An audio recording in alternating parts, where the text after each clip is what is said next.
我先把看毛分成3个阶段来分解哈。那第一个呢，我先来讲这个胸口。我们的胸口它就像在画一个方形的概念，好，那我用侧面，好，从力量呢，从胸椎的地方，哈，胸椎往我们肋骨的地方平行往前走，走好了之后呢，我们胸口往上走，往上拉起来，拉好了之后，把身体往后移，在移的过程，胸口不要掉下来哦。好，移好了之后呢，胸口要往下沉，所以它必须搭配你的呼吸，要吐气哦，吐，它就会掉下来的。好，所以这样子是像一个正方形的概念。好，现在呢，我要讲我们的肚子。那肚子也很简单，它就分成3个，1个、2个、3个，好，分成这3个，要做收的动作。那做收的动作，你的膝盖一定不能打直。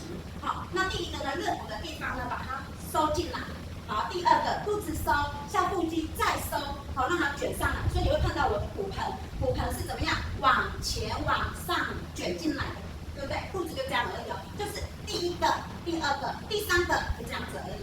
那脚的部分呢，我们的脚会因为我们的身体在做这个 tempo， 它就会有重心脚的转移。那今天如果你的2只脚是踩平行的，或者是1只脚在前面，或者是踮脚，它都一样会有重心的转移哈。那我现在用踮脚哦，当我们的胸口要往前往